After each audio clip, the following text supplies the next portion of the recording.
Fala pessoal, tudo bem? Tudo ótimo, tudo tranquilo, tudo certo com você? Bom dia, boa tarde, boa noite, meu nome é Bruno Betfir. Vamos dar sequência ao nosso curso Administrativo por Questões, naquele batidão de correção de questões CESP, naquele ritmo intensivo, para que você consiga corrigir o maior número possível de questões. Tranquilo? Indo direto para o nosso tema da nossa aula de hoje, atos administrativos. Tá aí na tela para você. Tranquilo? Pegou sua aguinha, pegou seu cafezinho, deixou aí do lado? Vamos então para as nossas questões. 1. Em relação aos atos administrativos e aos agentes públicos, julgue o item subsequente. Em regra, a administração pública não depende de decisão judicial para executar os próprios atos. Pessoal, essa questão ela é correta. Por quê? Você vai lembrar que os atos administrativos possuem os atributos que formam o mnemônico PAT. Presunção de legalidade e veracidade, autoexecutoriedade, tipicidade e imperatividade. Em razão do atributo da autoexecutoriedade, a administração pública não depende de decisão judicial para executar os seus próprios atos, em razão de previsão em lei ou de situação de urgência. Certinho? Nessas situações, a administração pública não depende de qualquer necessidade de decisão judicial. Tranquilo? Não depende, então, de decisão judicial em razão do princípio do atributo da autoexecutoriedade. E exatamente por isso essa questão está certa. Você vai lembrar que nós temos a presunção de legitimidade, que vai fazer com que o ato administrativo seja presumidamente tido como correto, com correção em lei, ou de veracidade, que realmente ocorreu, os fatos administrativos, os atos administrativos ocorreram conforme a situação da realidade vivenciada. Já explicamos a autoexecutoriedade, temos o princípio da tipicidade, que é justamente a previsão em lei dos atos administrativos, e da imperatividade, que é aquela questão que impõe que o administrado, o particular, ele tem obrigatoriamente que aceitar a vontade da administração pública em razão da sua coercibilidade. Tranquilo? O particular, então, ele não pode decidir se aceita ou não se submeter àquele ato administrativo. Show? Por isso, número 1, correto. 2. Julgue o item seguinte, referente a ato administrativo. Referente a direito administrativo, desculpe. A sanção e o veto pelo presidente da República de projetos de lei aprovados pelo Congresso Nacional são exemplos de ato administrativo de controle. Pessoal, não. Na verdade, a sanção e o veto são atos políticos e não se configuram como atos administrativos de controle. Então, essa questão, o gabarito logicamente está errado, porque sanção e veto não são exemplos de atos administrativos de controle. Sanção e veto são, em sua natureza, atos políticos do presidente da República ou do chefe do Poder Executivo, né? Partindo então para a nossa questão número 3. Maria requereu a expedição de certidão em determinada autarquia federal para a defesa de direito de interesse pessoal. Passados mais de 15 dias da solicitação, Caio, servidor comissionado da referida autarquia e responsável pela emissão do citado documento, deixou de fazê-lo. Caio deixou de fazê-lo, o que gerou dano a Maria. Indignada, ela apresentou recurso ao chefe de Caio, formulou denúncia à corregedoria da autarquia e ajuizou ação pleiteando a indenização, tendo demonstrado para isso o prejuízo sofrido. Considerando essa situação hipotética, julgue o item a seguir. Certidão é ato administrativo que declara a existência ou inexistência de atos ou fatos administrativos. Pessoal, essa questão ela está correta. Correta. Perceba que atos enunciativos ocorrem justamente quando a administração pública se limita a certificar ou atestar determinado fato ou emitir opinião. São exemplos de atos enunciativos o parecer, a certidão e o atestado. Nesse sentido, certidão é justamente um ato administrativo que declara a existência ou inexistência de atos ou fatos administrativos, e ele é uma das espécies de atos enunciativos. Enunciativos. ativos, que é justamente essa possibilidade da administração pública, em certos atos administrativos, é conferir e declarar a existência ou inexistência de atos ou fatos administrativos, tranquilo? Essa descrição aqui justamente bate com atos enunciativos, do qual a certidão é uma das suas espécies. Show? Por isso, então, questão número 3, certinho. 4. A permissão de serviço público tem como característica distintiva o fato de ser 1. Concedida por tempo indeterminado. Pessoal, em regra, a concessão ela não tem esse caráter permanente, né? De tempo indeterminado. Não tem esse caráter de tempo indeterminado. Além do mais, em regra, ela é por prazo determinado. Determinado. A administração pública vai deixar que particular se beneficie do uso de determinado espaço público, por exemplo, por prazo determinado e não de forma indeterminada. Tranquilo? Então é realizado lá um ato e esse ato, em regra, vai ter prazo. Por isso não há que se falar em prazo por tempo indeterminado. 2. Ela é intransferível e precária. Sim, pessoal. Essa realmente é uma das características da permissão. Porque ela é intransferível, ela é atribuída em caráter personalíssimo e ela é precária. Por quê? Porque ela pode ser desfeita por conveniência ou oportunidade da administração pública a qualquer momento. Tranquilo? Por isso que ela é precária e essa é sim uma das características predominantes tanto na permissão quanto na autorização. 3. Diferentemente, por exemplo, da concessão, né? Que em regra terá prazo determinado, que em regra terá prazo determinado e não será precária. 3. Isenta de fiscalização por parte do Estado. Aqui não, né, pessoal? Claro que está errado. Isenta, não. A pessoa que se utiliza no espaço público, por exemplo, ela evidentemente vai sofrer fiscalização por parte do Estado, não havendo que se falar na isenção dessa fiscalização. Por isso, naquele nosso ritmo, sempre pegando os principais pontos e aspectos da questão, nós já temos um gabarito, que é apenas o item 2 está correto. Tranquilo? Então, o gabarito da letra número 4, da questão número 4, letra C de casa. Vamos lá.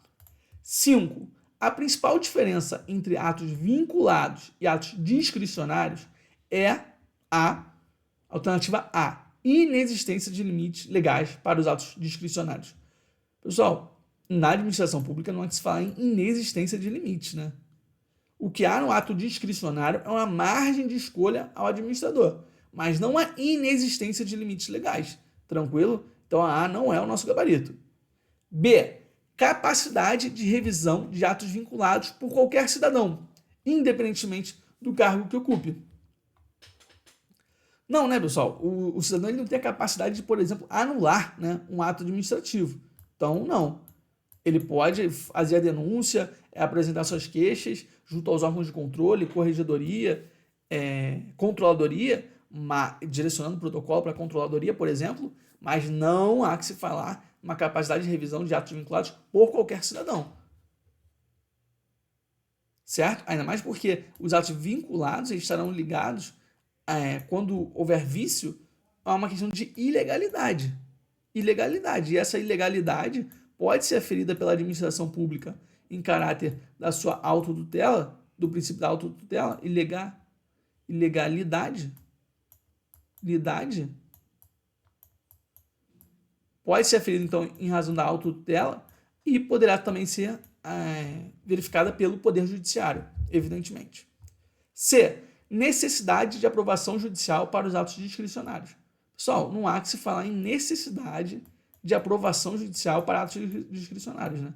Ainda mais porque os atos discricionários, eles possuem essa margem de escolha. Eles estão ligados a uma conveniência e uma oportunidade. Eles estão condicionados ao mérito administrativo.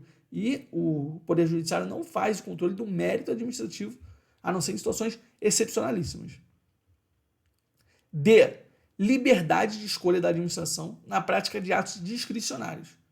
Olha, é justamente isso, né? que marca a distinção entre atos vinculados e atos discricionários. É justamente que no ato discricionário há liberdade de escolha da administração. A liberdade de escolha. No ato vinculado, por exemplo, na licença, se o administrado, se o cidadão, ele preencher os requisitos previstos em lei, ele cria-se para ele um direito subjetivo de obter aquela licença, por exemplo. Então, não haveria liberdade de escolha para o administrador. Já no ato discricionário, a característica fundamental do ato discricionário é justamente essa liberdade de escolha da administração. Por isso, o número 5, a questão letra D, é o gabarito da nossa questão. A aplicação de atos vinculados exclusivamente no âmbito do Poder Judiciário. Nada disso, né, pessoal? É ligado à administração pública de uma forma geral, né?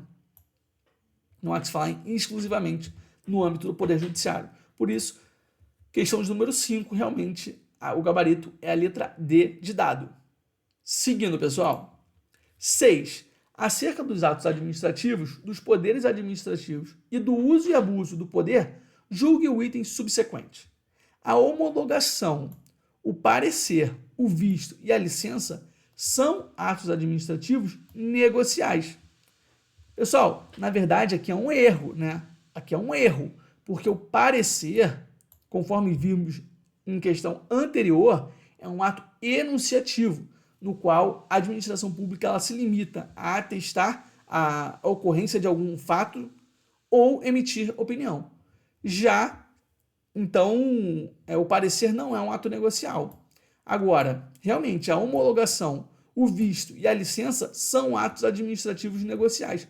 Por isso, o gabarito dessa questão está errado. Tranquilo? Porque o parecer aqui não é ato administrativo negocial, mas sim um ato administrativo enunciativo. Você vai lembrar que os atos negociais são documentos que resultam da concordância, ou seja, da coincidência entre a vontade do particular e a vontade da administração pública. E isso ocorre na homologação, no visto e na licença. Tanto é interessante para o particular, tanto é interessante para a administração pública. Então, os interesses do particular e da administração pública, eles se coincidem. Tranquilo? Certinho, então? Por isso, questão de número 6, errado. 7. No que se refere à anulação de ato administrativo com efeitos patrimoniais contínuos que beneficiam os destinatários, assinale a opção correta. A. O prazo para anulação é de 5 anos, tem natureza decadencial e deve ser contado a partir do primeiro pagamento, salvo se comprovada a má-fé do beneficiário. Pessoal, é justamente esse o gabarito da nossa questão. 7, então, letra A. Agora vamos ver o erro das demais alternativas. B. O prazo para anulação é realmente de 5 anos, tem natureza decadencial, exatamente, e deve ser contado a partir do último ato, pois há renovação do prazo a cada pagamento, já que não atinge o fundo de direito. Pessoal, atinge, na verdade, o fundo de direito, né? E não é contado a partir do último ato, não, mas do primeiro pagamento. C. O prazo para anulação é de 5 anos, correto. Tem natureza decadencial e deve ser contado a partir do primeiro pagamento, mesmo se evidenciada a má-fé do beneficiário. Na verdade, não, né, pessoal? Se evidenciada a má-fé do beneficiário, não há que se falar aqui na ocorrência desse prazo, na fruição desse prazo decadencial. D. A administração pública pode anular esse tipo de ato a qualquer tempo, independentemente do prazo. Não, pessoal, independentemente do prazo, não. Há sim o prazo e ele é de 5 anos. 5 anos. E perceba que legislações municipais e estaduais elas não podem prever prazo diverso, porque isso violaria o princípio da isonomia. Tranquilo? Isso já é uma questão jurisprudencial. E o prazo é prescricional. Prescricional a gente já pode parar por aqui, pessoal. O prazo, na verdade, ele é decadencial. Ele não se suspende e não se interrompe. Não há que se falar em prazo prescricional. Por isso, a questão número 7, realmente o gabarito dela correto é a letra A. Vamos embora então. 8. João, secretário municipal de saúde, celebrou, em nome da secretaria, contratação direta por dispensa de licitação, visando adquirir material da única empresa que fornece o respectivo produto na cidade. Após a contratação, um terceiro interessado apresentou recurso ao chefe de João, a fim de impugnar o certame. Diante da presunção de legitimidade, o chefe reputou correta a decisão de João. Com base na situação hipotética precedente, julgue o item seguinte. A presunção de legitimidade é atributo de todo ato administrativo e significa que, em princípio, o ato é considerado válido até que se prove o contrário. Pessoal, realmente, a 8 está correta. A presunção de legitimidade é um atributo que está presente em todos os atos administrativos e ela vai definir ou vai nos orientar que os atos administrativos são presumidos como conforme a legislação, que ocorreram conforme a lei, que ocorreram conforme prevê o nosso ordenamento jurídico. E há alguns autores que fazem essa distinção entre presunção de legitimidade e presunção de veracidade, quando a presunção de veracidade está ligada a que o ato administrativo ele corresponde verdadeiramente aos atos praticados, que foram praticados ali, que foram verificados na realidade. Tranquilo? Por isso, a questão número 8, gabarito aí, ó, na sua tela certinho. 9. No que diz respeito à extinção dos atos administrativos e aos poderes da administração pública, julgue o item que se segue. Os efeitos da anulação de um ato administrativo, como regra, retroagem ao surgimento do ato. Pessoal, o gabarito dessa questão está correto, porque quando há uma anulação dos atos administrativos, nós teremos aquele famosinho efeito ex tunc, ou seja, retroage. Então, como regra, retroagem ao momento do surgimento do ato, porque ele é anulado. Ele é declarado nulo. Por isso, em razão da anulação, em regra, os efeitos retroagem. Tranquilo?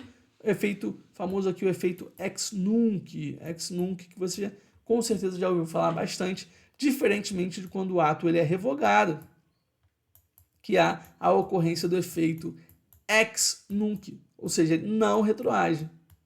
Ex nunc, de não retroage. Perfeito, pessoal? Tranquilo, então? 9, gabarito correto. 10. Acerca de sistemas administrativos, princípio da administração pública, atos administrativos, poderes e deveres da administração pública e formas de prestação de serviços públicos, julgue o item a seguir com base na legislação vigente, doutrina majoritária e na jurisprudência do STF. A administração pública deve anular seus próprios atos quando invadidos de vício de legalidade e pode revogá-los por motivo de conveniência ou oportunidade, respeitados os direitos adquiridos. Pessoal, perfeita essa questão, por isso gabarito certinho também. Você vai lembrar que os atos administrativos são anulados quando há um vício de legalidade e revogados por motivo de conveniência e oportunidade. Nos atos administrativos anulados, há, em regra, o efeito ex tunc, ou seja, eles retroagem. Já nos atos revogados, administrativos revogados, há, em regra, o efeito ex nunc, não retroagem. Tranquilo? Isso ocorre em razão do princípio da autotutela, que determina ou que prevê que a administração pública pode, de ofício, anular os seus próprios atos quando invadidos de vício de legalidade e revogar os seus próprios atos quando eles forem inconvenientes ou inoportunos. Show, pessoal! Esse era o último gabarito do nosso primeiro bloco. Essa era a última questão do nosso primeiro bloco. Então, ficamos por aqui. Nos vemos no próximo bloco ou numa próxima oportunidade. Não esquece de nos seguir lá no nosso Instagram, @administrativo por questões. Valeu, pessoal. Até já.